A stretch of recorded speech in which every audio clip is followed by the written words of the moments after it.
We're here with one of my newest friends, Matt Okine. So this is day 3, and so far it's pretty good. Matt hosted Triple J's national breakfast radio show at Alex Dyson, his voice becoming recognisable to hundreds of thousands around the country each morning. Sounds horrible. Yeah, and there's only so many backstage parties you can have. Do you ever think about how much you wish you would love your mum to be seeing you as a parent? Yeah, that comes into my mind all the time. My mum died when I was 12. And I remember looking across at her when she was driving and she looked so sick. I live with this worry all the time that could happen, and it does happen. Someone just meets you now and say, what do you do? How do you answer that question? I don't say comedian, that's for sure. Yeah. I was cheated on. Yeah. Cuck. The problem with cheating is if you start being suspicious, then it's like you're being paranoid. Yeah. It just ruins your ability to trust anyone. We're all imperfect, and on this podcast, I'll be chatting with a variety of interesting people who are willing to make themselves vulnerable by sharing their own struggles and imperfections. I'm Hugh Van Kylenberg from the Resilience Project. And I'm Ryan Shelton from my mum. And I'm Josh from Hugh's mum. And this is the Imperfects. Well, today is a special day because today is Matt Okine Day. Not officially, just in our podcast world it is. Yeah, it's not something that globally is celebrated. It should be. Yeah, it should be. He's terrific. He'd be wrapped. Imagine that. Imagine a Hugh Van Kylenberg Day. Well, what would I do on that day? But you're doing nothing. Everyone's Yeah. just like celebrating you. It's kind of like the Queen's birthday or the King's birthday. It's a public holiday for Matt Okine Day. I don't know why. Yeah. You brought it up. Don't look at me. Well, he deserves one. He's a very special man. He's your friend as well. He's my friend. Well, we quite recently have got to know each other because some people might have seen a Toyota ad that we were in together, like an AFL. Excellent Toyota ad. Thanks. Legendary Moments ad. So It's a huge deal that you were doing that. I've just been chuffed for months. I can't. Yeah, it's such a they're legendary ads. Like when like Dave Lawson and Steve Curry used to do them. Like just incredible ads. So yeah, it both Matt and I felt super chuffed and honoured. What did your parents say when you told them? Greatest news since I was in the Jewish news. Would this make the Jewish news? If it hasn't already, I need to make a call. They would be wrapped. And what about when your parents first saw the ad? Well, my dad first saw the ad, I think, at the MCG on the big screen. I was away, but yeah, that was pretty cool, I think. Yeah. I mean, being on the big screen at the MCG and on the back of the footy record are huge moments in my life. That is massive. Yeah. So anyway, Matt and I, we've become mates. So I hadn't met Matt before this interview. I knew of him, obviously, the Triple J host of the morning drive show. The breakfast show. Breakfast show, thank you. Morning drive. Yeah. That's the pre-lunch show. Also a stand-up comedian and a writer, has his own TV shows. But gosh, what a lovely man. The chat we had was really great. There were two main things that came up really. The first one being a heartbreaking loss of his mum when he was very young, 12 years old, I think it was. Yeah. And the situation around that was just, I found myself thinking about that for the next couple of days after we chatted to him. Then also the second half of the interview was something I don't think we've really talked about on this podcast ever before, which was the experience of being cheated on in a long-term relationship. And he's very, very generous in going into the details of that. Yeah, and if you've seen his TV show, The Other Guy, that show is sort of based on his real experience of being cheated on, yeah. Yeah, but it was something that, like, it happens a lot. We hear about it a lot, but to have someone be open about it was really interesting. And when we come back from this interview, as we always do, I want to talk a little bit about that and the ways that we can hopefully move forward independently after something as heartbreaking as that. Awesome. That's great. Great. I mean, if people do resonate with Matt's story, not to put any light on it, because it's a really tough thing being cheated on, but we could consider the Infidelitea House. I don't know if it's necessarily Wow. needs to be a regular thing, but throw it I out think there. we're going to have to patent the name at least. Definitely before Yeah. this airs. Yes, absolutely. Yeah. Okay. Make some cards, maybe sell them. Yep. Yeah. Yeah. Yep. Anyway, All right.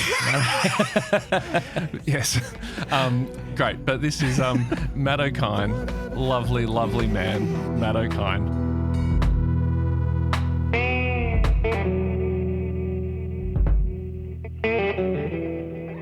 Well, we're here with one of my newest friends, I would say. Yeah, I'd say that too, actually. You don't often make friends as you get older, do you? No. And we've become we're kind of work friends, but very, very part-time work. Very part-time. There's been 2 days Yes. across 6 months. Yeah. So this is day 3, and so far it's pretty good. Yeah, we hugged. It's really good. I mean, as a work relationship, it feels like we're crossing the line. But it felt right. But, you know, Hugh and Josh, this is our first day of any sort of work relationship. Hugh, it's a little icy at the beginning. You're on the phone to someone, so there wasn't any hug or anything. It was just I panicked. I point.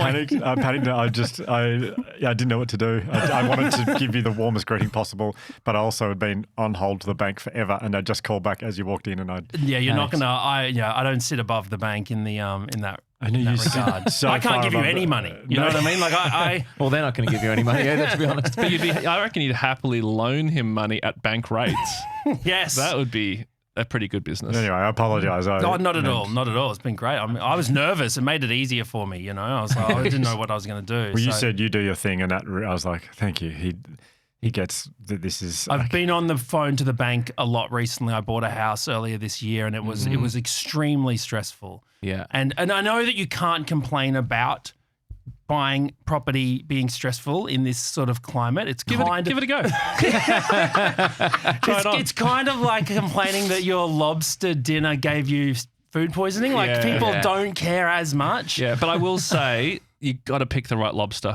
Like sometimes if you pick the wrong lobster, True. yeah, I mean, I was like, you know, 'cause especially when you're having it 5 nights a week, Yeah, I was going to say, yeah. the risk is high.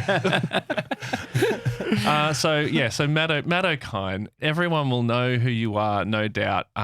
But Hugh, I'm sure you've got some official things I have an to say. official thing in front of me which I want to read, but before we do that, can we start with your dad owning an African nightclub in Brisbane, and one night the West Indies cricket team came back to your house for a party. What are we talking? Marlon Samuels, Chris Gale, and Shivnarine Chanapal? Are we bro. talking We're Ambrose, talking Walsh? the golden era Whoa. of Sir Vivian Richards? I don't know if Viv Richards was actually there. It was 88, 89 tour. my Lord. And so, yeah, there was your Courtney Walshes and your Curtly Ambrose and Yeah. stuff. Yeah, he was, for a long time, Dad was still getting yearly Christmas cards from a guy called Gus Logie, Oh who my used to be God. in the team as well. Yeah. So there was... And then you won a Logie, didn't you? Do you know what so then what happened is on that particular night, the whole team signed a bat for us.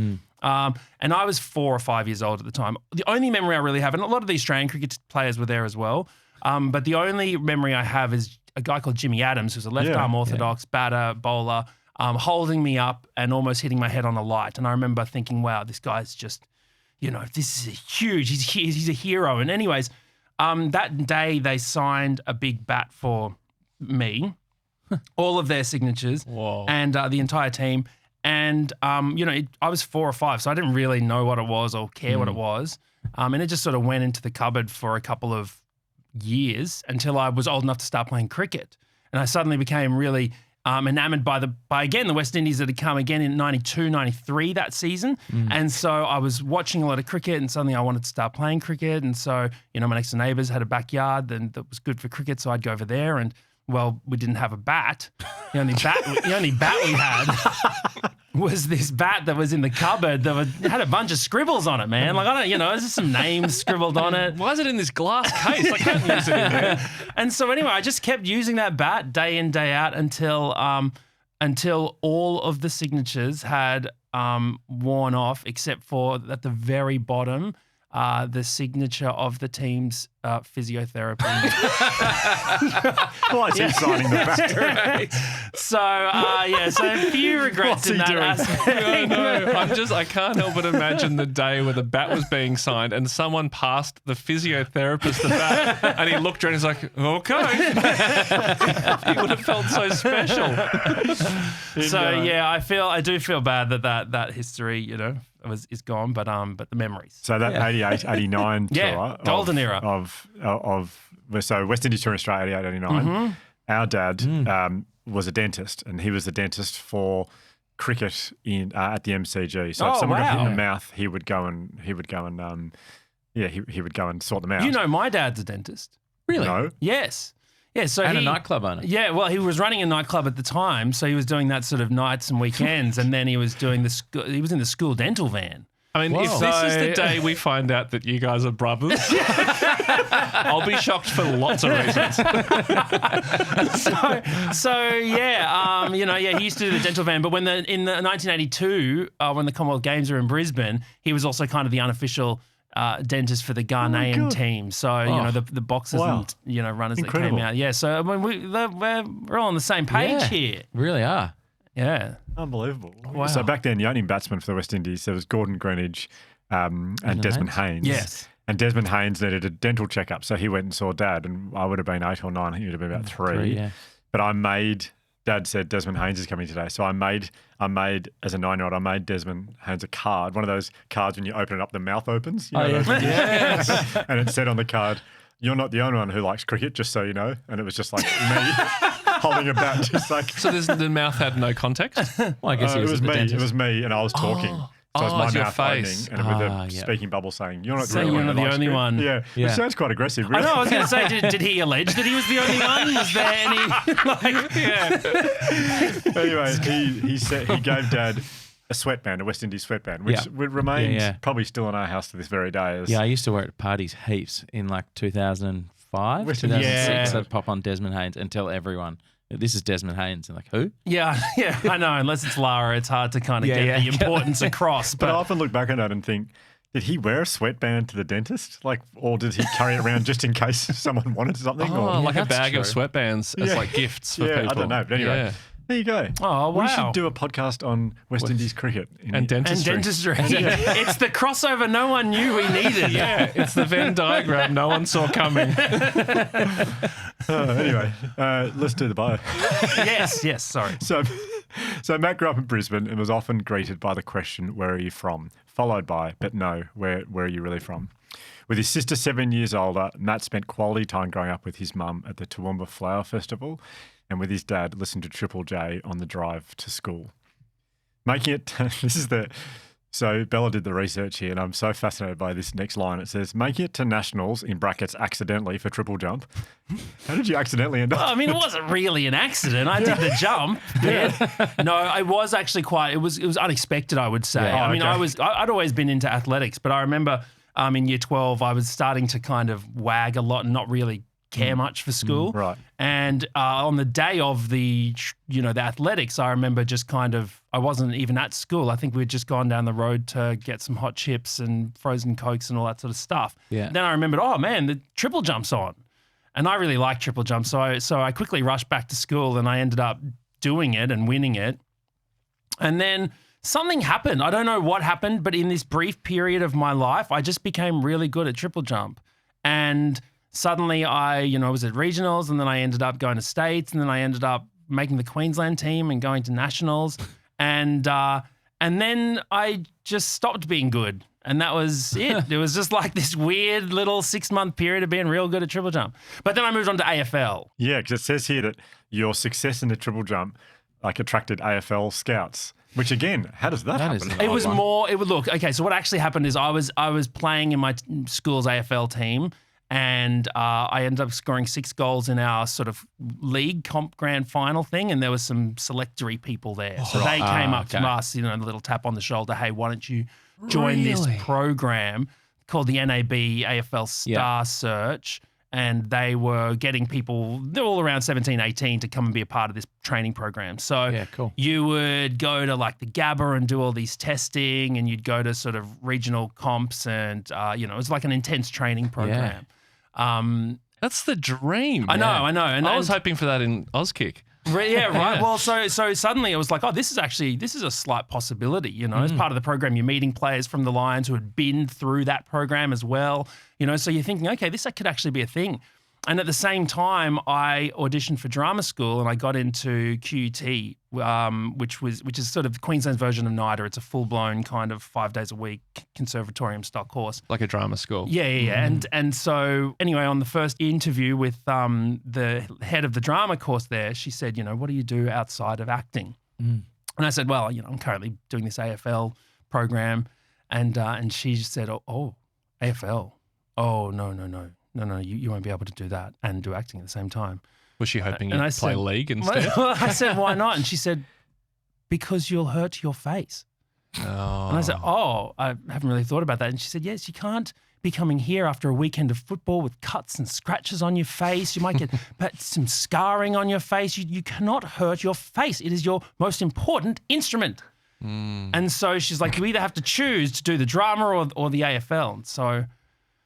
You're Australia's Billy Elliot. Yeah, so I went back to the industrial estate and told me dad at the factory. So I went to the next game that we were playing as part of this sort of regional carnival for the AFL thing. I told the coach at halftime. I said, look, at halftime I'm not going to play. Yeah, I told him halftime I'm not going to play AFL anymore. And he said, why not? And I said, I've just started drama school and I don't really want to hurt my face. How did that go down? Yeah. Cool, He goes, don't want to hurt your face, hey? Okay. And he goes, boys, this is during halftime. What? We're in the sheds. What? Boys, Matt here has decided he's not going to play with us anymore. Oh my. He doesn't want to hurt his face. Thanks for being a part of the team, Matt. Good luck at drama school. Let's hope we see you on Neighbours one day. Oh. And in 2012, I was on Neighbours, so fuck you. It was one episode, and that was all I needed, okay? Played photographer Nathan White. I was in 3 scenes, and look at me now, coach. Whoa. I hope he was still watching Neighbours at that point. Damn, So, that was the end of the AFL dream. It's such a thing, isn't it? Like, I mean, I was never at the level you're talking about, but even at just like school level, it was this thing of like you're on either on the sports team or you're on the drama team. Yeah, right. And you got to choose now, or you got to be tribal, and it sucks. It sucks because I wish that I'd known that I was into performance earlier. Oh, yeah. It wasn't accessible. It wasn't a thing. I think I just thought that sports was, you know, cooler or something. I'd sort of seen it more. I'd followed it more, and it just didn't occur to me that arts was a career as much. So it was a big. The reason why I did it is basically because my mum died when I was 12, and so I hit this point in my life where I realized that I just shouldn't make anyone else. I shouldn't be doing anything to make other people happy. I just got to make choices for me. And so part of that was deciding that I was going to do drama, which had never occurred to me before that. But I thought, I really want to do this thing. And instead I was enrolled in all these classes like Japanese and physics, and I was terrible at them, but I was trying to get a good OP to look smart and be as good as my sister and to make my dad happy. Yeah, like an OP, like end of year score. Yeah. And so after that, when this sort of realization happened, after my mum died, I was like, oh, I'm just gonna do what I want. And so that's when I decided enrolling in drama. So I'm jumping back into the intro here because I want people to know greater context around you. Sorry, yes. No, I keep jumping in. I'm very sorry. I want you to. It's great. So you entered the comedy scene. So this is something else I've done with a bang at just 18 years of age. So you're a finalist in Raw Comedy. In 2012, you shared Melbourne International Comedy Festival Best Newcomer Award. And in 2013, it was announced as the Best Newcomer at the Edinburgh Fringe Festival. Nominated. Okay. Nominated. Still good. I don't want to say that I won. That's for sure. That's a big deal. You would have got over that. From 2014 to 2016, Matt hosted Triple J's national breakfast radio show with Alex Dyson, his voice becoming recognisable to hundreds of thousands around the country each morning. In 2017, Matt Crowe created and starred in The Other Guy, a semi-biographical TV show which received actor nominations. Or did it win it? Nominations. No, I haven't won anything. Okay, just, Matt wrote Being Black and Chicken and Chips in 2019, which was shortlisted the 2020 ABIA New Writer of the Year. In 2021, Matt re-released this in a teen edition. In amongst all of this, Matt has a full-blown music career as well as a cooking show. And then the last line here, which is amazing, is, and heaps of other stuff.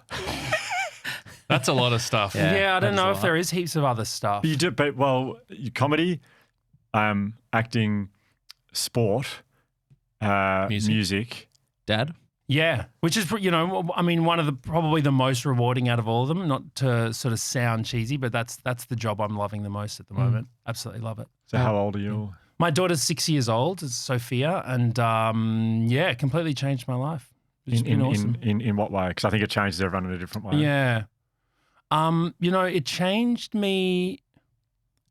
It's amazing. I felt such a huge sense of relief when my daughter was born because I had someone to care for that wasn't me, you know, and my whole life I'd just been so self-absorbed and so, what am I going to do next? How do I do this? What am I going to do? How am I going to make my career better? All that sort of stuff. And just in an instant, I had just like met my new best friend and it was all about them. And it was so nice to suddenly go, okay, I've got a purpose now. Yeah. Because I hadn't had that before.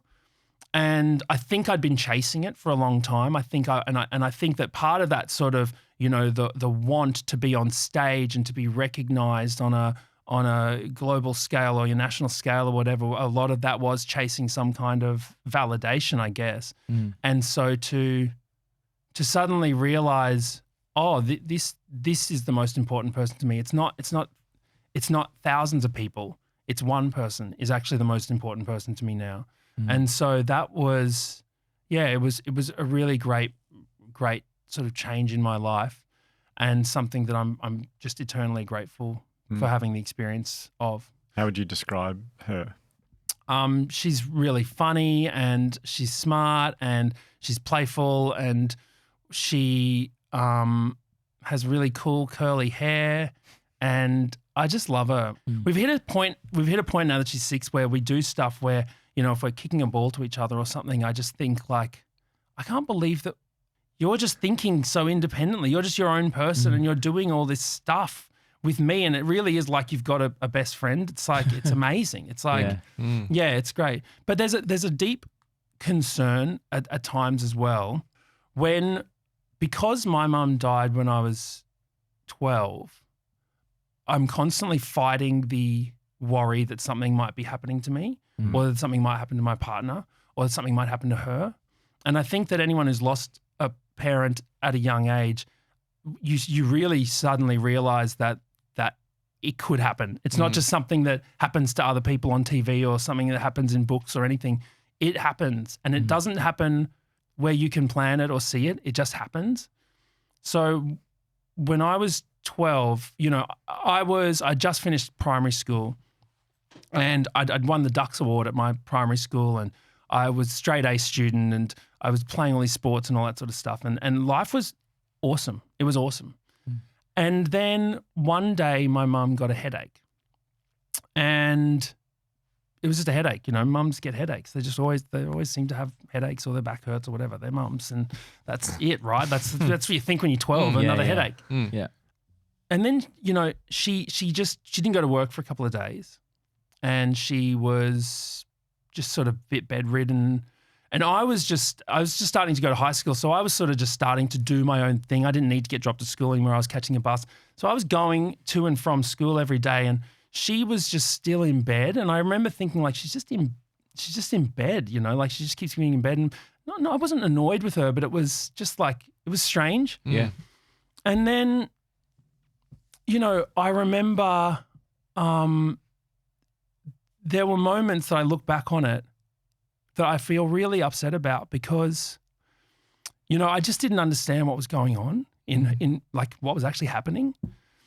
And you're so self-absorbed when you're 12. You just sort of, you just, you still sort of think your parents have to do everything for you and that's it. And so, you know, I remember walking around the house and like looking in the kitchen sink and like there just being dishes in the sink. And I remember thinking like, why isn't mum cleaning this up? And, you know, I really wanted this like video game controller. And we drove to the shopping center so she could buy me this video game controller because it was going to be my 13th birthday soon. And I remember looking across at her when she was driving, and she looked so sick. And she could barely kind of lift her head, but she just wanted to go because she'd promised me this controller. And I just got, you know, I got my controller and I just played the games and I wasn't thinking. And so then one day I came home from school and my dad, I used to go to my dad's house first after school, and then he would drop me at my mum's because they were divorced. And then one day I came home and I went up to the apartment and I came into her room and the shower was on and she was like collapsed in the shower. She was like lying on the floor. And I was like, is everything okay? And she said, no, I think I've got to go to the hospital. Is your dad still downstairs? So I quickly ran out downstairs because usually I'd tell him, hey, mum's fine. You know, like I'm inside the house. You can drive away now. But I ran out and I said, hey, stop. I think something's up with mum. And so we carried her down with, like, you know, we had to carry her in like I think we had to carry her in a sheet or something, or she'd just gotten dressed and it was quite difficult to get her down and into the back seat of the car. But, you know, we put her in hospital and she never left. Like that night we took her to the hospital and then she just never left the hospital. So 3 weeks later she died on Good Friday, and that was 2 days before my 13th birthday. And you know, so when I say it happens quickly, it just happens like, you know, I remember sitting at the bus stop after she died, and I was looking at the unit that we lived in, and I'd never walked back into it after that night. Like it was just like, it was crazy that I just one day just had to leave, you know, take mum to the hospital, and then I never go back into my home again. Like it's just crazy. So I live with this worry all the time that could happen, and it does happen. And, you know, I recently had this, I was on the plane recently. I remember when my daughter turned 4, I was on the plane recently, and I just, oh my God, I just started bawling my eyes out on the plane, just sitting there by myself, just sobbing. I must have looked like a complete lunatic just sitting there, just sobbing on this plane because my daughter had turned 4. And, you know, one of my best friends, Alex Dyson, who I host Triple J with, I host Matt and Alex All Day Breakfast with, he was 4 when his mum died. And we've always had that connection in common. It was one of the first things that we sort of connected over when we first met. And I realized that, like, you know, Sophia, when she was 4, it was weird because, you know, Alex has sort of mentioned a couple of times that he's only got a few memories of his mum. And at that stage, Sophia was all I wanted to remember. Like I'd had 4 years of just the best memories, and I still have these great daily memories. And I found it so devastating that could happen, that you know, that it could happen like that, and then you know, a child would only be left with 1 or 2 memories of someone that's so important to them. And even now, you know, I like think about not being able to remember my mum's voice really. Like I think I know her, but I don't have any videos of her. I don't really I've got a handful of photos, you know? And so, I bawled my eyes out that day on the plane, and I went to the podcast that we record afterwards and I told him that story. And then, you know, he said, oh, I actually got a tape of my mum's before she passed away. It's this one thing that I've got left of her.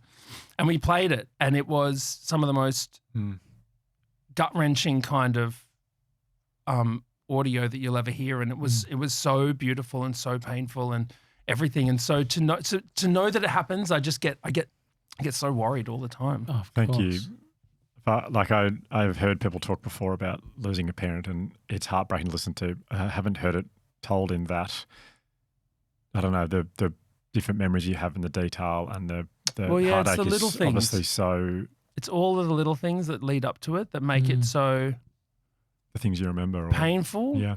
And the guilt that you carry, I think, you know, there's a couple of moments where, like, when we first went into the hospital the day after she had been admitted, my sister and I were there, and we were just asking Mum questions about, you know, well, how long have you known about this? What's, you know, have you been feeling weird and stuff? And, you know, she said, oh, yeah, well, I found a lump when we were on holiday in Tasmania just a few months ago, right? And so me and Mum had gone on this holiday to Tasmania, and I really loved that holiday. And I'd had such a good time. And I said, how did you, like, why didn't you do something about it? And she said, well, we were having so much fun. Don't you remember we were having so much fun? And that guilt, like, it sticks with me so much because we were having fun. We really were.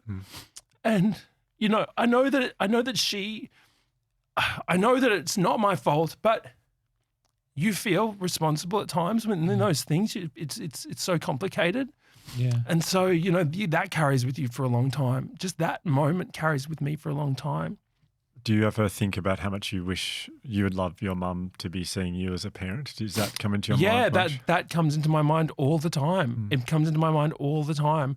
But at the same time, what I will say is that I hate that it happened, but it happened at a time where I loved my mum so much. She was perfect in my eyes. And I didn't get to know her as a teenager where I started identifying her flaws as an adult. And of course I would have loved that she was alive today, but I'm also grateful that she died perfect instead of someone who had flaws. Wow. So it is it's a little bit of a complicated one. Do you, I mean, like, I feel like, well, firstly, I feel like I feel really close to you now in a weird way. Workmates don't usually do that. No. Day 3. But that is so generous that you would feel comfortable enough to tell us that. Well, I only talk about it because it's happening. It's happening to someone right now, and it's happening to a 12-year-old kid. And, you know, when I started at Triple J, my dad and I would drive to school every morning, and, like, my life had completely flipped. Not in any huge crazy way, but I mean, it was just a huge part of it was gone. And so suddenly I'm living with my dad, and it's just me and my dad. And, you know, I'm obviously affected by what's going on, but in a sort of young teenage boy trying to pretend like nothing's happened, you know, and I don't want to be hurt by it. I'm trying so hard not to be hurt by it. So I remember going to my mum's funeral and not wanting to cry. And so I really put on a show, you know, I really put on a show. I was smiling and talking to people and joking around and stuff like that. And I remember getting a letter from one of my mum's friends a few weeks maybe later saying, you know, hey, I saw you at the funeral, you know, and you seem to be, for lack of better words, putting on a bit of a show, you know, this is basically what, paraphrasing here, but it said, you know, just know that you don't have to, that this is a really big thing that's happened to you. And I remember getting so angry at that letter. I remember thinking, how dare you tell me how to react to this?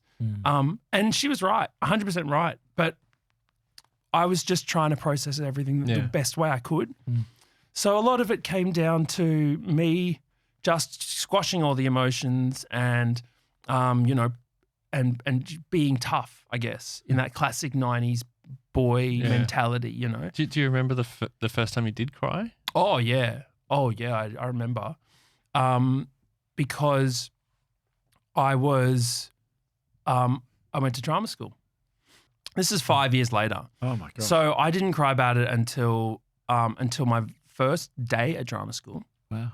And part of the drama course was, you know, it's like tapping into deep emotions and talking about, you know, expressing vulnerabilities, etc. Wouldn't know anything about that, but yeah, okay.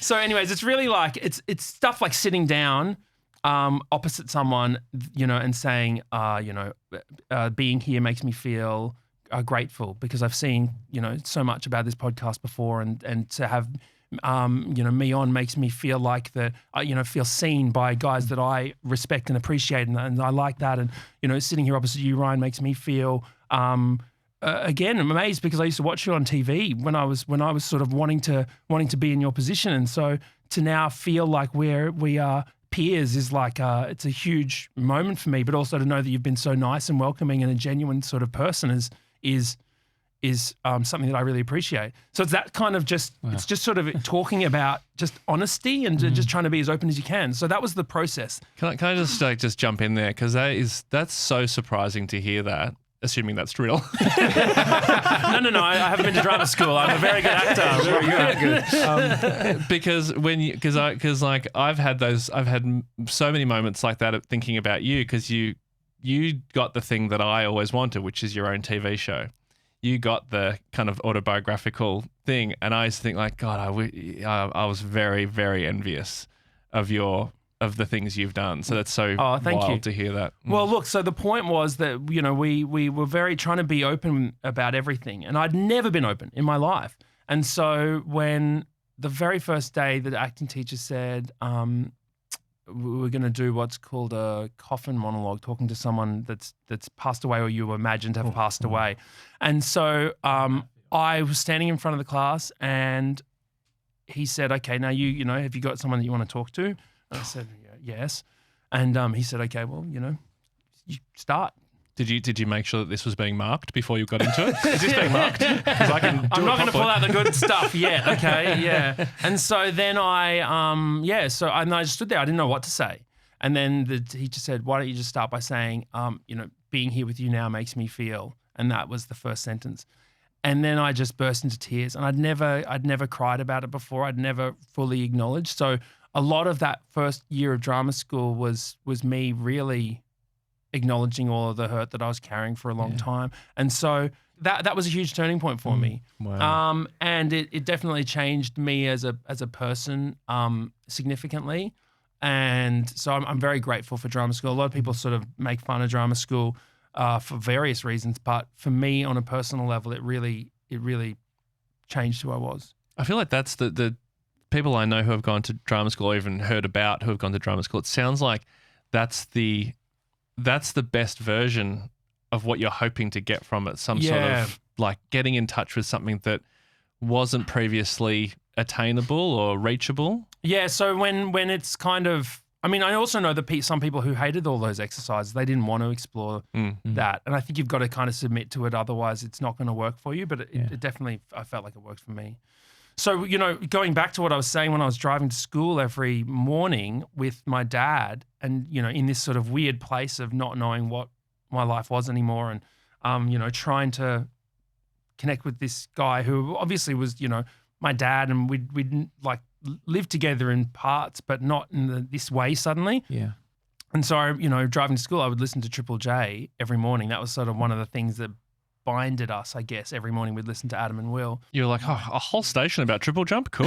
Yeah, I know this. But listening to that and going through that, like, and having that have happened in my life and listening to Triple J and that being like one of the things that I remember of that whole period, I never forgot that. So when I was on Triple J, I always thought about the kid who was sitting next to his dad after his mum had just died, driving to school. I knew that there'd be people out there doing in that position as well. So that was always like a big motivator for me, and a part of the reason why I even decided to take the job is because it was so meaningful to me when I was growing up. So would you and your dad laugh? Would you kind of... It was just a thing. It was like a third family member or something, like it was always on every morning. It was a consistency. Yeah. When you... When we were sort of thanking you for being so honest before, you said that you do it because there's other kids going through it right now.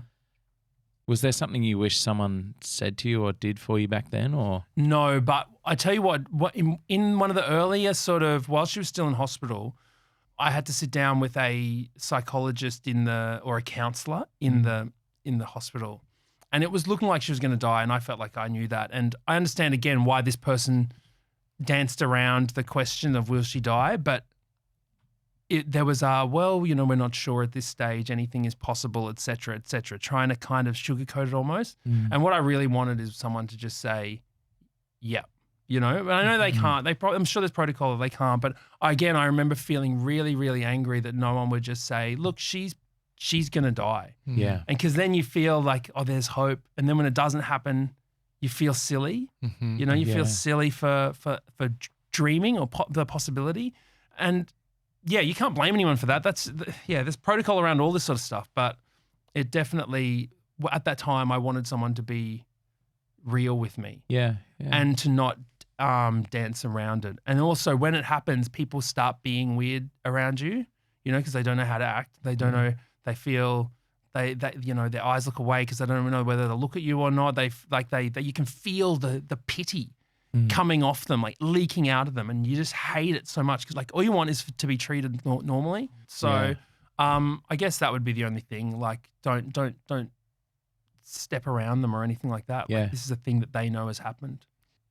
And reflecting on those last months with your mum, has that sort of the way you described like her not acknowledging it herself or keeping that from you, has your attitude towards that changed since you've become a parent? I'm fully aware now that people's relationship with their personal health is a lot more complicated, and I'm also aware that, women get lumps in their breasts for all sorts of reasons that aren't cancer. And for all I know, she could have had many of these things, over the years, and she just thought it was another one. Like I'm aware of that. What I am conscious of is I'm instinctually scared of going to the doctor because I'm always scared that it's going to be the worst, because I've seen it be the worst. So everything that happens to me, I think, oh my God, this is it. I'm going to die, or this is going to be the cancer, or this is going to be something deadly. And so I'm always terrified to go to the doctor. But now that I've had my daughter, I keep thinking, if I don't go and I let something happen to me, like how stupid will I feel? Or how annoyed will I be with myself if I didn't get on top of it? So it's constantly that push or pull going, no, don't do it. Don't go. What if it's something bad? And then going, no, you have to, because if you don't, then you could die. It's constantly rattling around in my head. Yeah. Yeah. I had a DM. So yesterday we posted a video that Dr. M, our resident psychologist, did on midlife and issues we have with midlife. And someone sent me a message. It was amazing. We're having this chat today, but just said, I'd love you guys to do an episode on the irrational fear of death because I can't get away from it. I'm overanalyzing everything. I'm so worried. And she didn't give me her background. And I remember thinking, I don't think that'd be an overly common thing. But hearing you speak now, I think maybe anyone who's lost someone at a young age, it might be. Well, it's only because I have Sophia now. Yeah. I have someone to not let down, but that will lose me. Because back then, before being a dad, I was kind of more of the approach that like I wouldn't mind dying at all. Like I would be, it's the sort of thing where the plane takes off and you think, oh, could it crash? And then you go, well, that wouldn't be a problem. That'd actually be quite interesting to be in the first Australian plane crash. You know what I mean? Like that was my thinking. It'd be like, wow, what a statistic, The only problem is you couldn't write a book about it. Exactly. Get nothing from it. So like, I just wouldn't care. I'd be like, oh yeah, that. But now the plane takes off and I think, oh my God, what if I died? What if I died because I was flying, to do a podcast? That's what I think. And it's like, what if I died because I was going to do some corporate or something, like that's, and it's like, what? Why wasn't I at home? Why did I do this? Why was and that's what'll be flying through my head. Like, why was I with her? But it's getting to the point where it's like, that's crazy. You know what I mean? Like it can start, I'm fully aware that it can be overwhelming or like it can be like an actual problem, an identifiable problem. I think it's totally normal for a parent. Like I've just booked a little weekend away for me and my wife in a couple of months, and then I was lying in bed last night thinking, should I change the flights? We're on different flights. Yeah, right. Like, what? Just in case that something happens. If one of them goes down, at least our kids still have one parent. And I was like, I started ruminating on it, and I couldn't get to sleep. And I never lost a parent young, so I imagine if you'd have, that's just supercharged, that fear, because Oh, you know yeah. it could happen. Like Well, you have a lived experience. Thank of it. you for giving me another thing to think about. Because we're about to go to Bali soon and we're all on the same bloody flight, mate. What am I? Oh, my God.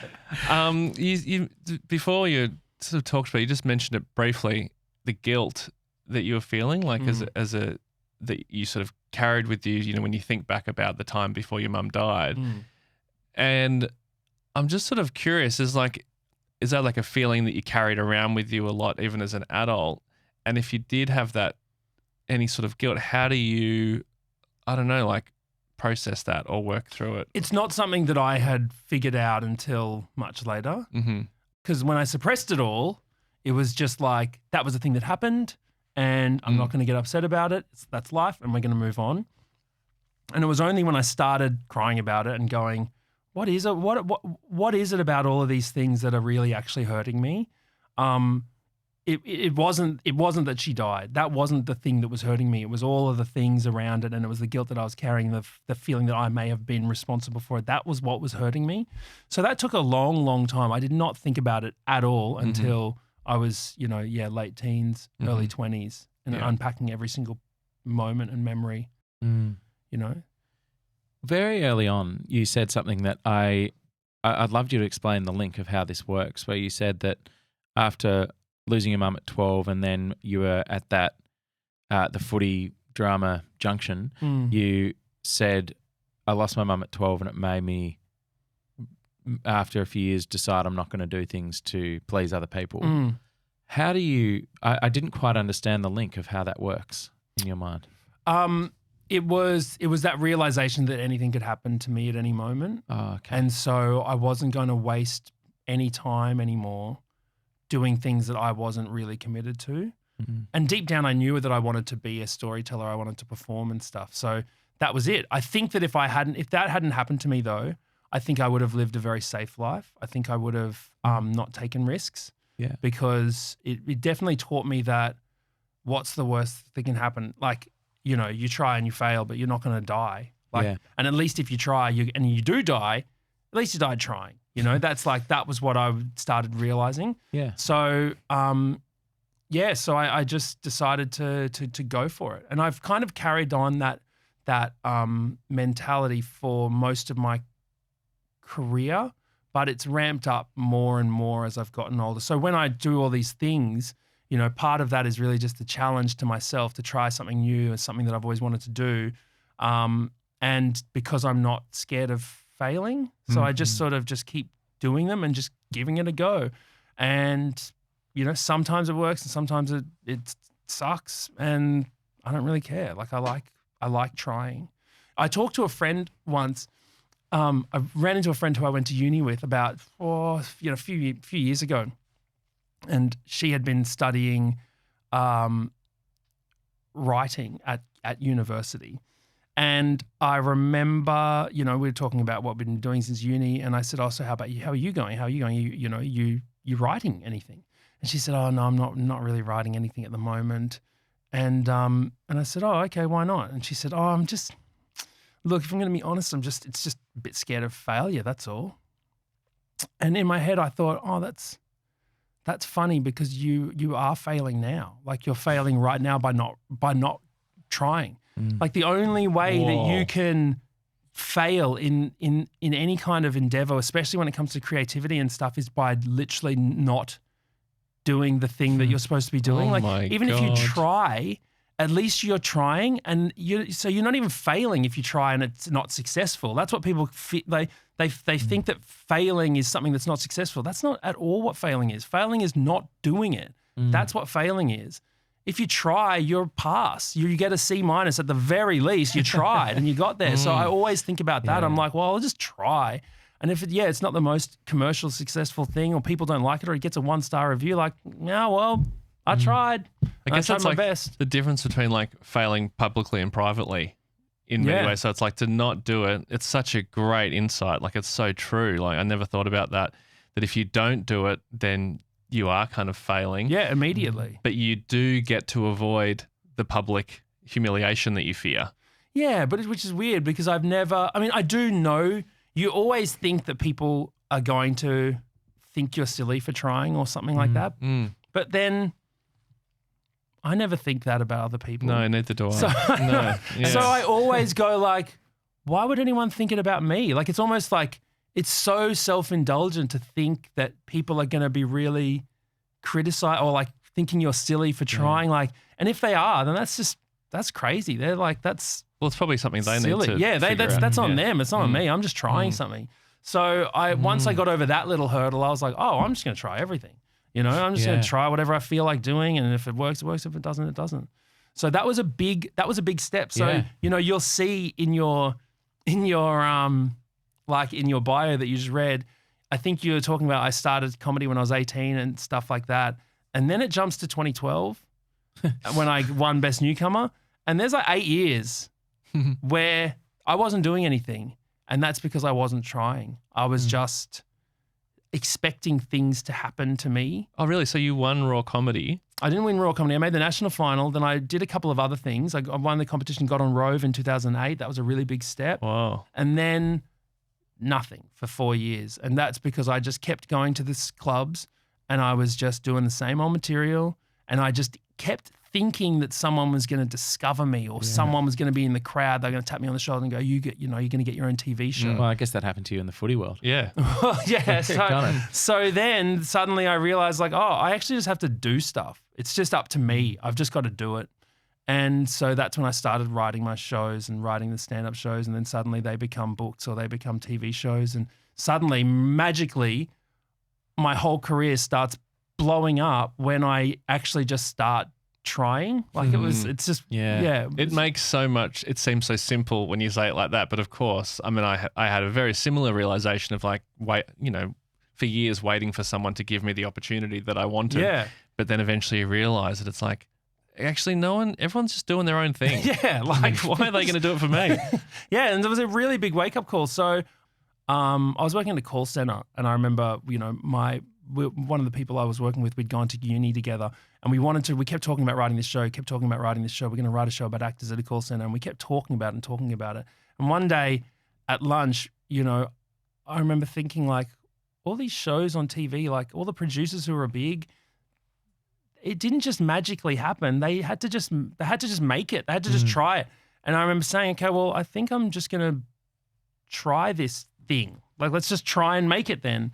And that was sort of the start that ramped up that moment. And we failed. That failed. It wasn't successful. It didn't get picked up, but it taught me action. And then suddenly everything started happening.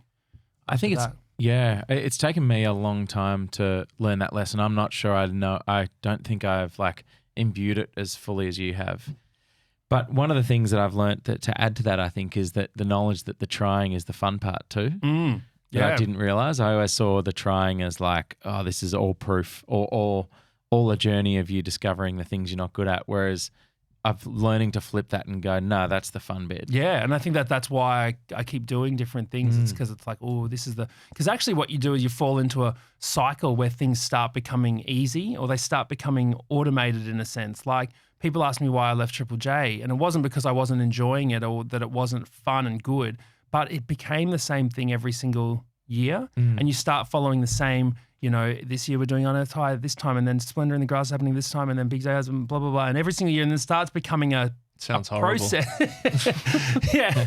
And there's only so many backstage parties you can have. But yeah, so then I realized, okay, well, that's done. And so then I had to, then the possibility of making a TV show came up, and that was what I've always wanted to do as well. But that also came up out of a circumstantial, situation where the life events that had put me into that position had happened, and I guess my way of processing them was to talk about it and to create from it.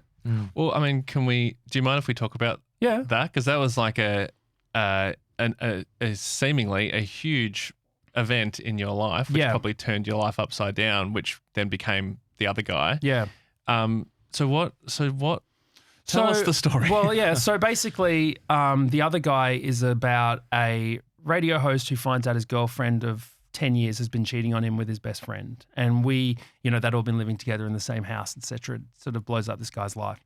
And that that event very much did happen. That's what the original stage show was about. It was about unpacking all of the steps that led up to that moment. And I guess the TV show is more of what happened, like a very fictionalized version of what happened afterwards.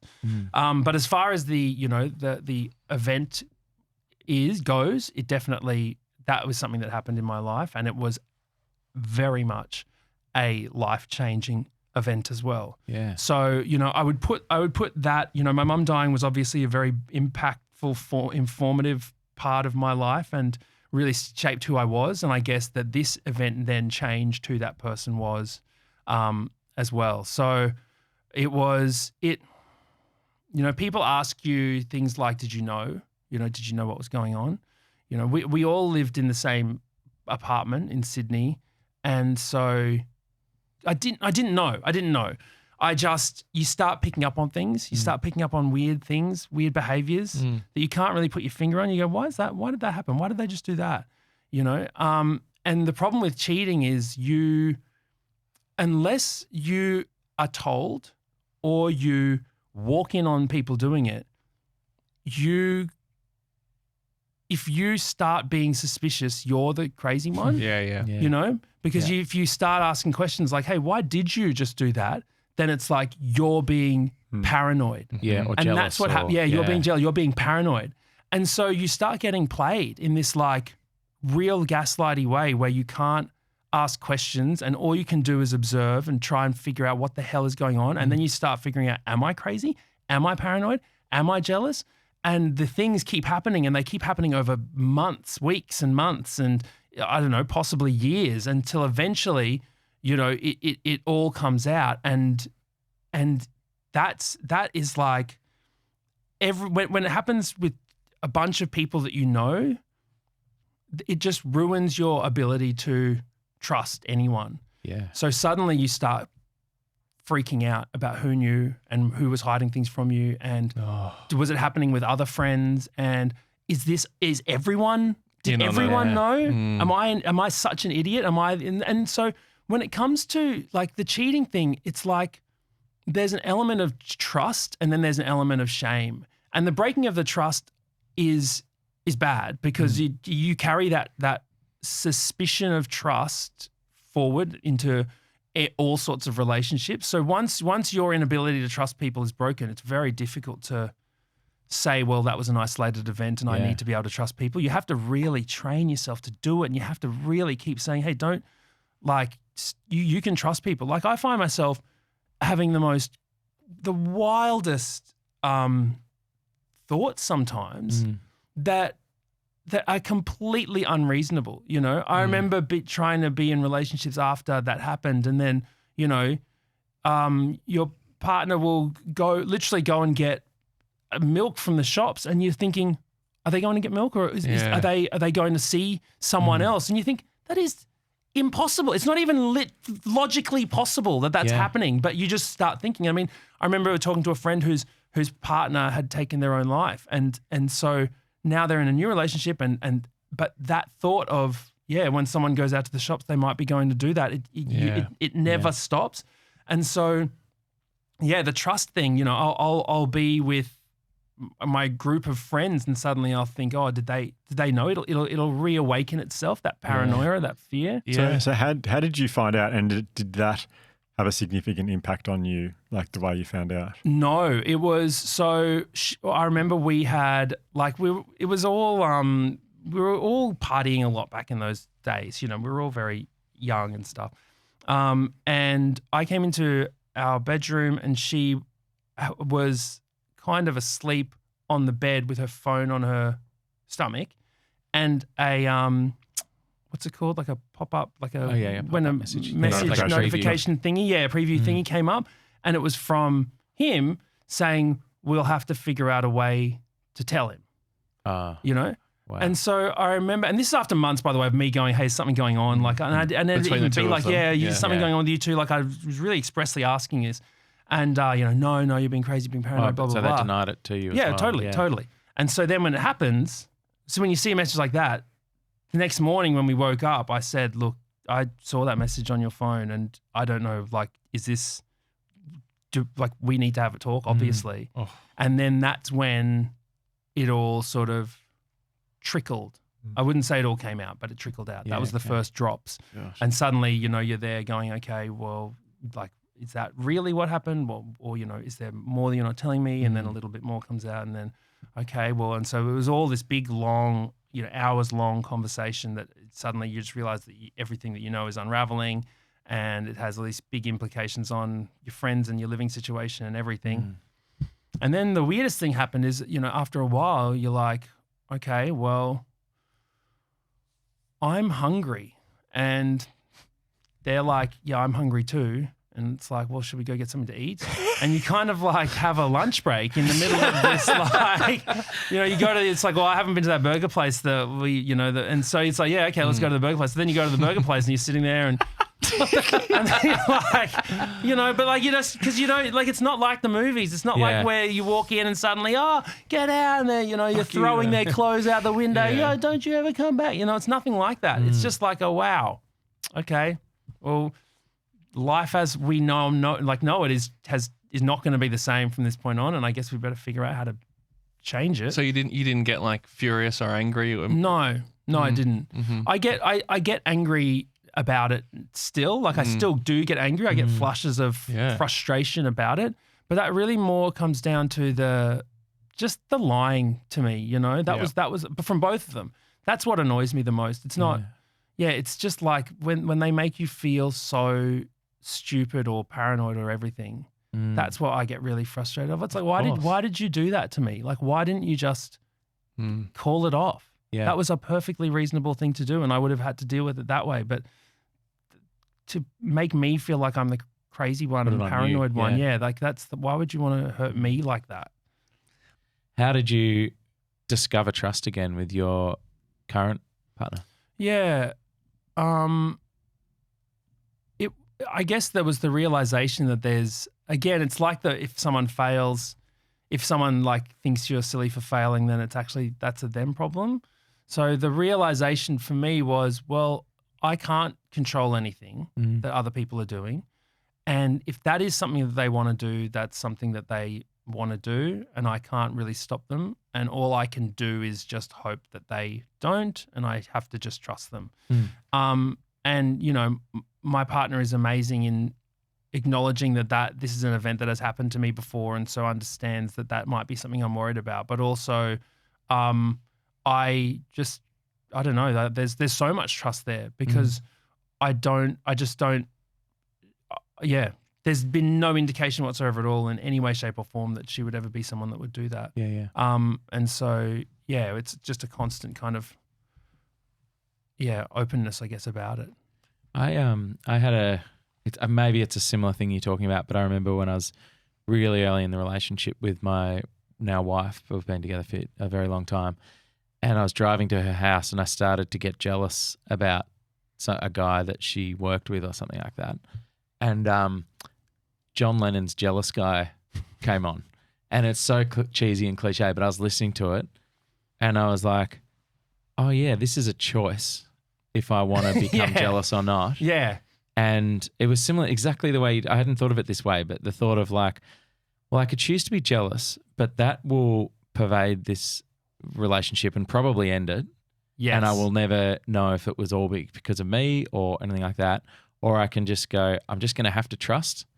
And if it fails because I made the wrong call here, then at least it failed for that reason, as opposed to me bringing my exactly. shit to it. It failed because of them, not you, I guess. That's what in my head I'm like, well, all I can do is trust, and I've done my part of it. Yeah. And if they break that trust, well, that's them. That's their fault. But at least. But if you are paranoid and you're like, and then you start acting weird because you don't know, following them down the street to see if they actually are going to get milk and stuff, then of course they're going to be like, that's.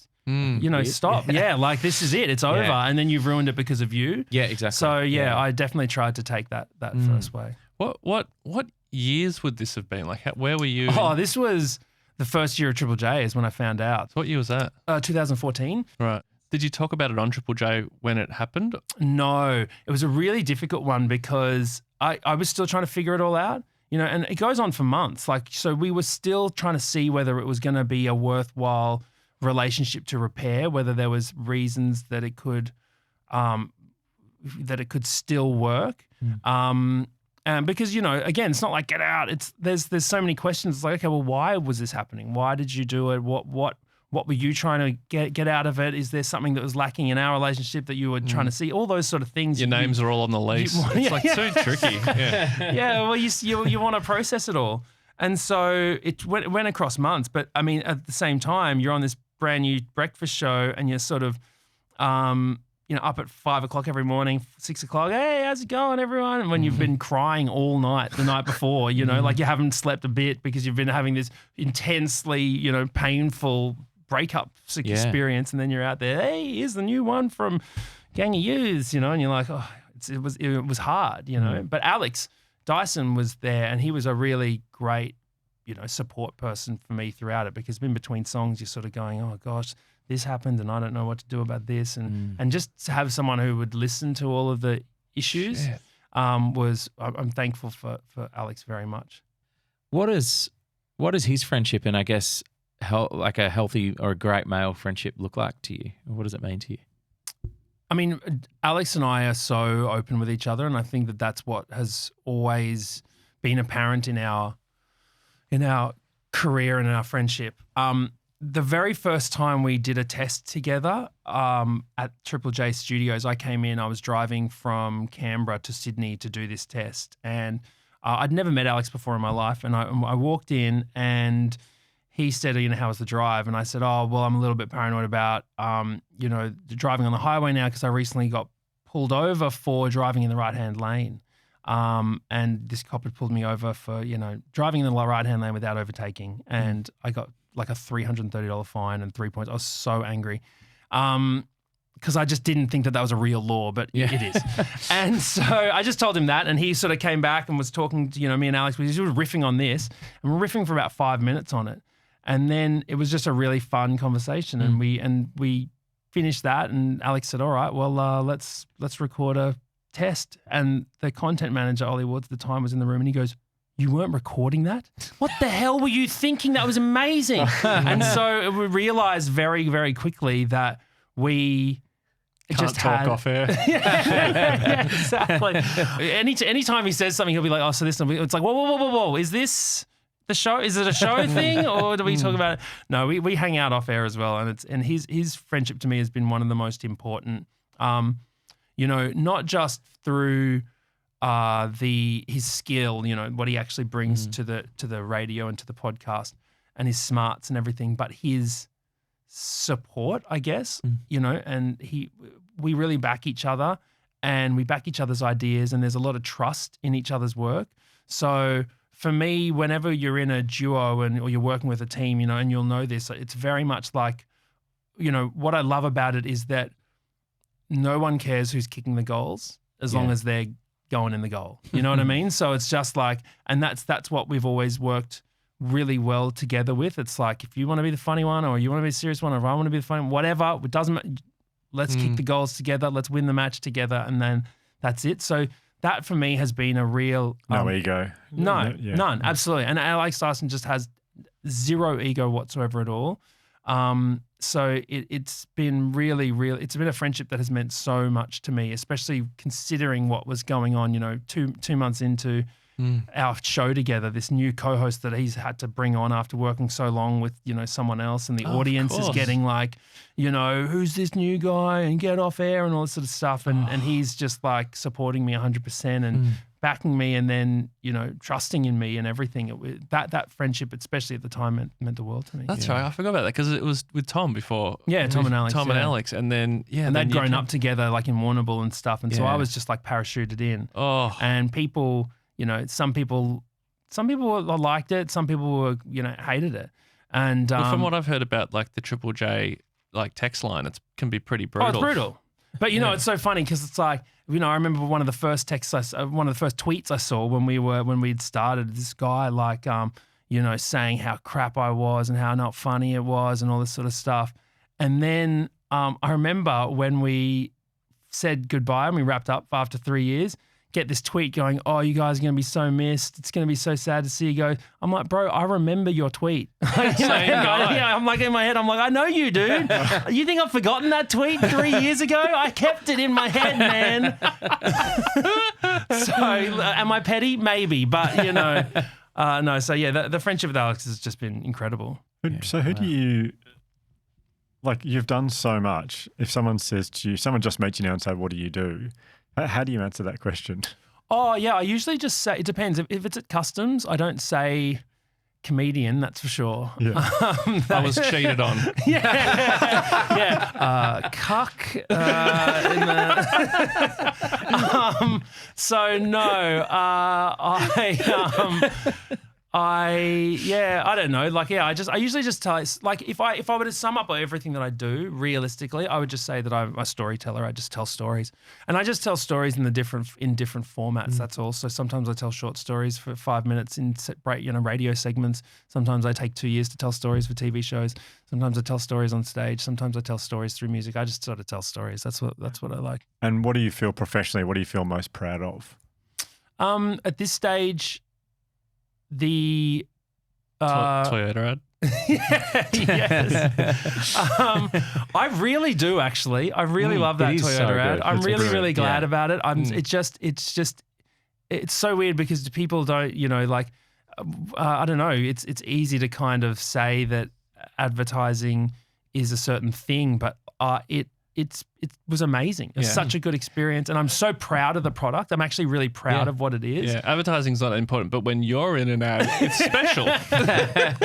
No, but it. Yeah, No, I agree. I loved it, and it came right at the point in my life where it's like that was the sort of thing that I wanted to do, something really fun with a brand that I really like and that I've driven. When I'm driving to school in that, with my mum had died, it was in a Toyota. It was in my dad's blue Camry, and that was the car I learned to drive in. And so it's a formative. Yeah, it is actually a formative brand for me. So I was really, really excited to be a part of that. We can clip that up for you if you want. Please send it to them. Help negotiations. But I think for me personally, I still watch The Other Guy every now and then, because I usually am trying to figure out how I solved a writing problem, and I go, how did I do that in The Other Guy? So I'll sit down and watch a segment of it or a clip of it. And I just really am proud of what it captured of that time and of who we were, a type of person living in inner west of Sydney, doing the things that we were doing and having the problems that we had. And I really felt like it really captured that voice of that kind of person really well. So I'm super proud of that. When you were writing The Other Guy, did it I'm assuming it's as common for it probably helped you process what happened. But I found when I was doing a project, I was working on a show which was it never got made, but it was sort of semi-autobiographical about a tough time in my life. And I found it really, not only did it help me process it, but it actually also helped me have some empathy for my partner a lot more, because I was forced to think of myself as a character. Yeah. And think of the flaws of that character. Yeah. And so it's sort of people, in therapy, people always say, try and sort of step away from yourself and look at yourself from a third person sort of perspective. And that you literally have to, because you're a character in the show. So you need to figure out what's this character done wrong? What do they have to overcome? 100%. That was a big learning curve when I was writing the show, because it was the first time I'd done TV as well. And I remember, you do this scene where you'd go, oh, what if my character does this? And the script editor would be like, that's you just keep winning. Your character keeps winning. Is that life? He's a fucking legend. Yeah, exactly. That's not life, So it's like, what would actually, the partner say if you did sort of say, oh, you cheated on me? What would they say? Would they say, yeah, well, you weren't there. You were so obsessed with your career that you didn't think about me. You barely looked at me some nights because you had your head in your laptop, or you were drinking beers and playing video games, and it's like I was invisible. Do they say that? And suddenly you think, oh God, okay, this is a bit of a wake up call to really sort of actually analyze, what was going on, because there is totally two sides to every story. Yeah. But it was also stressful, because my partner, my ex at the time was very concerned that it was going to be about her, and So, you know, and it wasn't, and I never wanted it to be. Like the characters that aren't me on the show have nothing to do with the person who is the real, you know, the real person. For any of those people, and I really set out to make sure that I tried my best to make sure I was telling my story and not anyone else's, because that's the danger that you start, you know, falling into. So the event definitely happened, and that is a truth. But everything else about it, you know, that isn't about my character has nothing to do with anyone. But surely there were like moments when you were writing, it would have been so tempting to have some little revenge moments. There really wasn't, because I don't want to get sued. Yeah. Yeah. So there was absolutely never the temptation to do anything. And look, to be fair, there wasn't. I wouldn't. There was nothing. You know, it was just young people making poor choices. All of us at one time. And so I have to kind of acknowledge that as well. And yes, there were the things that I've mentioned today where I'm angry that you know, that they sort of were gaslighting me, etc. But like, we were also undeniably young idiots who were trying to figure it all out. And I look back on that thing as well, and I'm so grateful that it happened, because if it didn't, not only would I have the relationship with my daughter, but like I don't think I would have grown up. And I think that was a big turning point. So it's sort of, when my mum died, I had to grow up very quickly, but I grew up to a certain level and then never kind of evolved from that. And there was sort of like a 10-year period where I stayed in that kind of high school head. And it took me until this moment happening to then suddenly look at everything and go, oh, I need to grow up. I need to get, you know, smarter about this, about life in general, and think about my priorities and how I treat people and all that sort of stuff. And so then that was the next sort of stage in my life. And then I guess fatherhood then became the next kind of, you know, evolution or period of personal growth. So there was definitely a period there where I did not grow, I guess, but you know, I'm happy with where I'm at now. I don't want to place another fear in your head. But how old was your mother when she passed away? Yeah, well, she was 42. Okay. And you're... I'm 40 now. That's why it's getting more and more apparent. Like there's a certain fear, or, you know, it's like a weird milestone that you don't want to do. You don't want to outlive them at that age. Yeah. And you know, my partner's 42 or 43, I think, right now. So like even that, realizing that she's the same age as my mum was, it's like, oh my God, but what could happen? What could happen? So yeah, it's definitely creeping up on me. And even then, it'll be a real moment when my, you know, touch wood, but when my daughter turns 12, you know, and is older than me when I'd lost my mum, and I'm, you know, if I'm still around, I'm like, that'll be a big moment. So there's all these little milestones that I'm very aware of. Yeah, I'm sure. So yeah, just got to take it day at a time. Absolutely. This has just been so wonderful. I didn't really have any expectations of what it was going to be, but it's just been so insightful. And I was hoping you'd bring some vulnerability, but that's a shame. That's all right. We can do it again. We'll have a break and come back. Go get a burger after the breakup burgers. I feel so. Just feel very blessed to be in your presence. Thank you for having me. I really appreciate it. It's you know, it's important stuff. Talk about it. It is absolutely. It will be life changing to a group of people who need to hear everything you've just said. Then, whether it's been relationship stuff or losing a parent or losing a loved one, I think it's going to be help a lot of people to feel less alone. So, thank you and congratulations on all that you've done. Oh, thanks. You're wonderful. Thanks, team. What a feeling.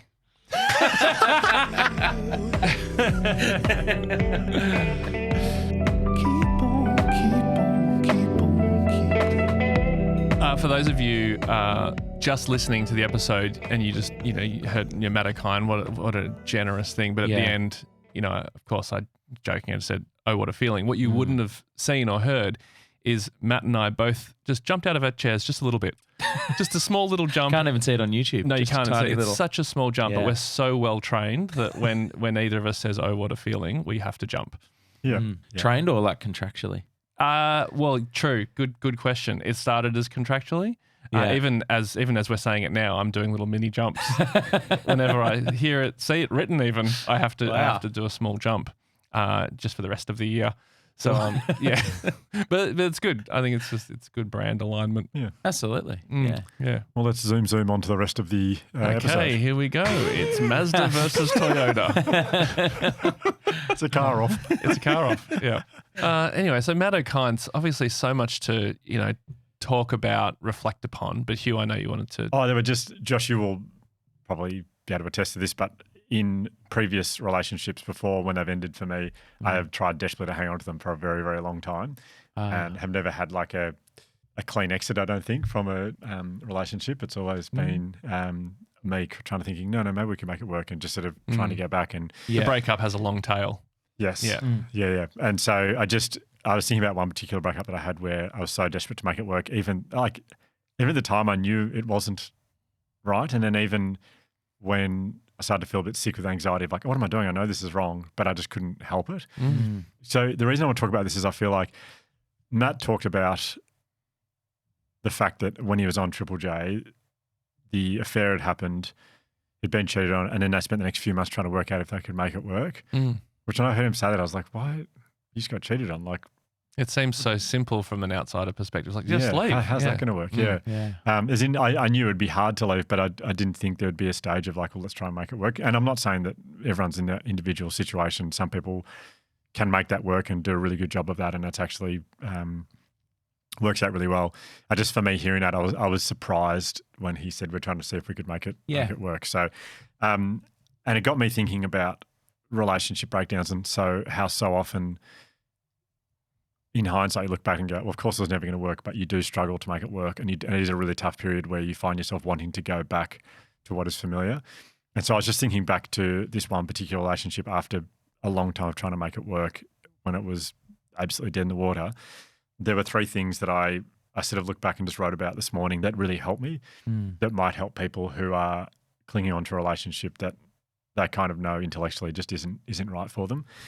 And I remember doing this. This is like over 15 years ago now, but I remember at one point, it'd been months and months and months, maybe even close to a couple of years now, of trying to go back. But I ended up writing down the truth. So I gave this heading, Name the Truth, but like writing down the actual facts, because I feel like in that situation you romanticize so much stuff and you embellish so much stuff in favor of hanging around, and you ignore the truth of it. So like when I wrote down in black and white what the relationship was really like, I wrote that it made me feel small. I wrote that it drained me. I wrote that I felt like I was always on eggshells. It made it harder. When I went back and just read that over and over, it was hard for me to brainwash myself or like romanticize it at all, if that makes sense. Yeah. So I just wrote down, this is how the relationship actually makes me feel. When I would start thinking, oh, we've got the same sense of humor, or oh, we just have so much fun together, or back at that stage it was really good and went really well. That's the stuff I'd think about when I had this listed to like reality check myself with and go, no, but here are the facts. Makes you feel small, makes you feel anxious, always on eggshells. You're exhausted all the time. So that was really helpful for me. So actually write down the truth, as opposed to getting swept away by romantic embellishments. Absolutely, yep. So that was the first one. The second one I did was filling the void, and I don't mean just going and finding someone else. So what I realized was what I missed actually wasn't her. Like I kept telling myself, I really miss her, really miss her. That actually wasn't what it was. And I actually worked out after a while what I was actually missing. And it was things that you can, like it was things like routine. Like I really miss the routine of being with someone, but you can replace that with another routine which doesn't involve being with someone or being with that person. Like you can bring routine into your life. And I remember To fill the time. Yeah. So do you mean routine in terms of like trusting that you're going to see the same person when you wake up every morning? Well, so the predictability of like wake up in the morning, chat over breakfast, and then when you get home from chat about your day, but just have a different routine that you look forward to. So back then I wasn't obsessive about my health, but it was certainly like I would go to this same cafe nearby, read the paper, back when papers were more of a thing, have coffee, message a friend or call a friend, or just like introduce a new routine. Yep. Like a fresh routine, one that you would look forward to. Yep. Organise to meet up with people after work or call people on the way home from home. So you're getting that same Yeah, You know, which can be hard because like starting a new routine and breaking an old, it's sort of like a habit. I guess it is quite tricky to start doing something that you don't by default want to do. Like it's like there's been a few times where I've thought, like, okay, every time I get in my car, I'm going to call someone, I'm going to call a friend, but because it's not something that I've ever done, I just always forget. So it takes quite a lot of, but you've got to be really conscious of doing that. The other thing that I remember writing down was that like I miss the validation. When you're with someone, they're always validating you, and you'll say something or feel something, and they're often backing you up or supporting you there. And so, have a think about who else could play that role in your life, and often that's family. Like you'd be able to name a few people, hopefully, that are like your sort of support crew. Share your good news with family. It might be that you share good news or how you're feeling with your partner when you're having those feelings, rather than going, oh, I miss being able to tell them this stuff so they make me feel better. Call family or be around family. Or bad news. Yeah, or bad news. Yeah, but just validating however you're feeling. Like whatever it is, replace that. Find someone else. It doesn't have to be another romantic partner because that can be hard to arrange at the drop of a hat. But knowing who else in your life validates you and just establishing that, I miss the validation, but I can find validation somewhere else. I miss the routine, but I can find routine somewhere else. And I guess also, I mean, this is sort of what I guess is part of what you're saying under the umbrella of that is the fear of loneliness when you get out of a relationship. You like, I know for me, it's like I felt after a long-term relationship of mine like ended, I felt lonely and I was like, well, I want them back so I don't feel lonely. That's not what I was thinking in the moment. I was like, I want them back. Yeah. But really when I look back on it, it was like, I just feel lonely and I want my person. I want a person in my life who understands me. It's like effortless connection. And to get that from other people can be really, really hard and because it's a different sort of connection that you have with your partner. And that took me a long, long time to understand and to get over, because the loneliness you can experience is really, really hard. Yeah. Yeah. So I totally agree with that. The loneliness can be quite overwhelming. But if I think just on like filling the void, actually looking at what I was really missing, potentially what I was missing was connection.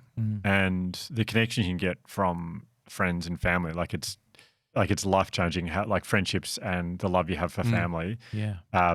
I say life-changing, it's like a life highlight. Like I'm sure it's a thing you look back on your deathbed and just be so proud of the relationship you have with your family and friends. That is a time absolutely to really embrace that. And because if you're thinking, I miss the connection from that person, you can find a connection with people that are very close to you. And to even add to that, even people that you wouldn't expect sometimes. Like I remember when I got out of my first long-term relationship, when that ended, I thought I was being really inventive and innovative by thinking I'm going to say yes to everything, and I'm going to because I want to be out there. I don't want to be at home feeling sorry for myself. I want to be out there seeing people.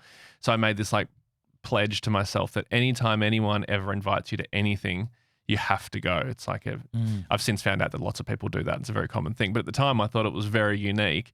But from doing that, I ended up at these random house parties that I would never usually choose to go to. But because I was saying yes to everything, I ended up filling the void in this way I would never have expected. Connection. Yeah. All of a sudden we're connectioning. Yeah. I think also I think not mainly because of, but it's certainly like supercharged by movies and songs and art that romantic relationships get prioritized as like the most important things. But often it feels like friendships will predate them and sometimes outlast them. And you'll have lifelong friendships that I think will be with you for a longer period of time than many of these romantic relationships. So there's I think just an acknowledgement that those friendships can provide so much throughout the course of your life that romantic relationships can't. So really prioritizing them at certain points in your life is like such a valuable and useful thing that will set you up for the rest of your life. And you'll probably look back on at the end of, as you said before, Hugh, at the end of your life so fondly that there have been people there who have been there from pretty much start to finish, or as far back as you can remember anyway. Yeah. And the third one I just wrote was like, I wrote down, it's not about being strong, because everyone says you just be strong, be strong. Mm. But the more I look back on it, it's actually not about being strong. It's more, so breaking away isn't about willpower, it's about awareness.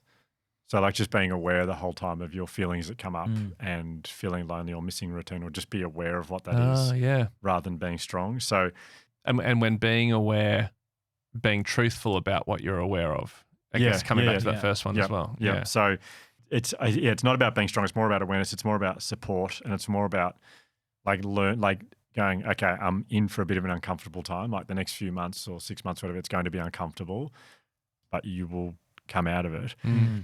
And then I always had this vision in my head of like future me being really proud of that me, like going, like I'm doing this for future me, sort of like being aware that this is a tough time that I'm doing for future me, which is the same person. Yeah. And so this is the thing you go through that a lot of people go through. And yeah, being aware of that as opposed to being strong, because everyone says be strong and you don't feel strong at all. No. Like there's no, it's the last thing you feel. Yeah. And so having that mantra is much more powerful, I think. So doing things that you know future you will be proud of. Yeah, well, thank you for it. That's a great way of looking at it. I mean, you could apply that to so many different parts of your life. Think about what future you will thank you for. Yeah, totally. So anyway, they're just the three things that really worked for me after a long time in my life of not being good at that. It's kind of, and I'm going back retrospectively and looking at those things. I didn't sit down and go, right. Yeah, but they're the things that eventually helped me. So yeah. Great. That's awesome, Hugh. Yeah, really good. Sorry, I haven't said much. That's okay. No, I felt like the presence was powerful. Okay. Yeah. Good. Well, your presence was very powerful for me at that time. Yeah. I was thinking go to the nets. Yeah, that's because we did go to the cricket nets once. Really? Which helped. I think. Accidentally, we went to watch a football game, and then I was so flat, and then we found a cricket ball for some reason and went and bowled, and we bowled to each other and talked. Yeah. And Josh, you thought, oh, I've gone to the nets once. Surely you'll be right now. Yeah, exactly. So, what else? You over it yet? What, I'm not going to have to take you to the nets again, mate. I had a sore shoulder. Mate, that's one net session. Tell me I don't have to take you for a second. Great. Well, thanks to Matt Okine. What a lovely, lovely guy. Yeah. Yeah. And if you are going through what Matt went through, gosh, just acknowledging how hard that having never been through that, I feel like it'd be so incredibly difficult. Thanks, Matt. Thanks, Matt. If you enjoyed this episode but want a little bit more, we've got some good news. We have a brand new show called A Little More Imperfects, and it's on Patreon. For a little bit of money, you'll get access to bonus episodes with Hugh, Ryan, and Josh every fortnight, early access to live events, plus other things we haven't even thought of yet. Visit patreon.com/theimperfects.